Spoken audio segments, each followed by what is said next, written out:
Je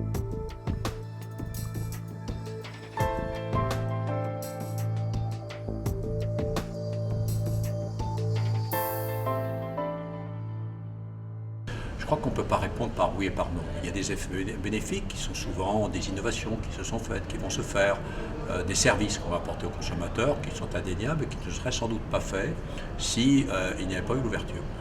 Et il n'en reste pas moins que la baisse, je veux dire, pour le consommateur n'est pas sensible. Très clairement, alors aujourd'hui, on peut gagner 5, 6, 7, voire 8% sur sa facture d'électricité, un peu plus, plutôt 10, 12 sur le gaz, c'est pas rien. Mais en réalité, parfois, il y a aussi un certain nombre de tracasseries, un certain nombre de sujets qui irritent les consommateurs et qui les conduisent d'ailleurs à ne pas forcément changer. Pour information, il y a encore plus de 75% des consommateurs d'électricité qui sont restés au tarif réglementé. Les collectivités sont plus rapprochées des entreprises. D'abord, c'est pour des contrats souvent plus élevés. C'est avec une force de contrôle par rapport à la force de vente des opérateurs différente.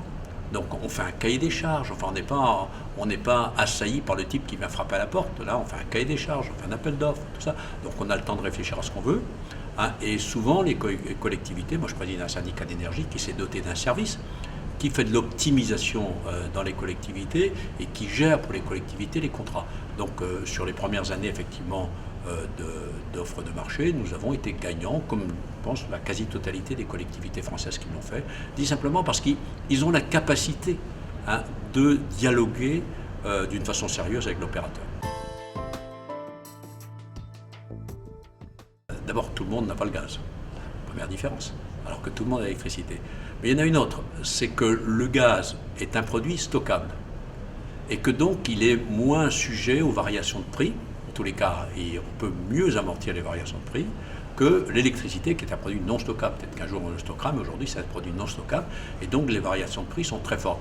Pour le moment, il faut reconnaître que les opérateurs essaient de les gommer pour les consommateurs, mais à certains moments vous pouvez trouver des mégawattheures à moins de 20 euros, à d'autres moments vous allez trouver des mégawattheures à plus de 200 euros, on a vu le cas, même à 2000 euros en 2003, c'est pour vous dire. Donc à un moment, le danger justement de cette situation, c'est que comme ça n'est pas stockable, on est sujet aux spéculations beaucoup plus importantes. Il faut trouver de toute façon des moyens de régulation.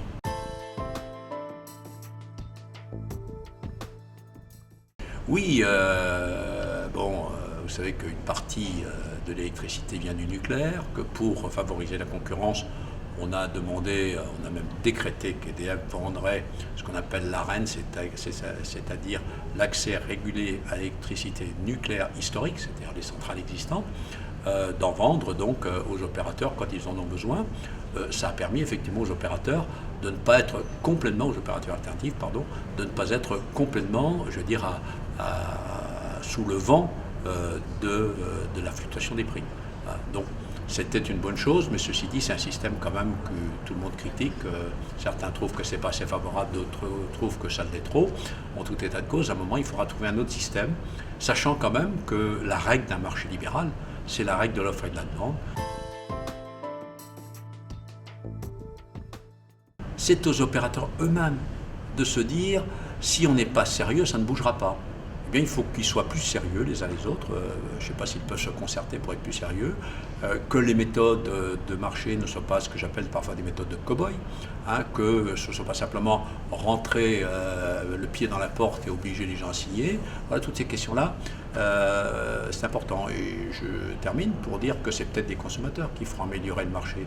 Parce que quand les consommateurs auront bien compris que s'ils n'ont jamais rien signé, s'ils n'ont pas donné, même pas d'ailleurs, quand je dis jamais rien signé, même pas un avis de passage, s'ils n'ont pas donné leur facture, s'ils n'ont pas laissé accès à leur compteur, quelque part, on ne pourra pas leur en vendre.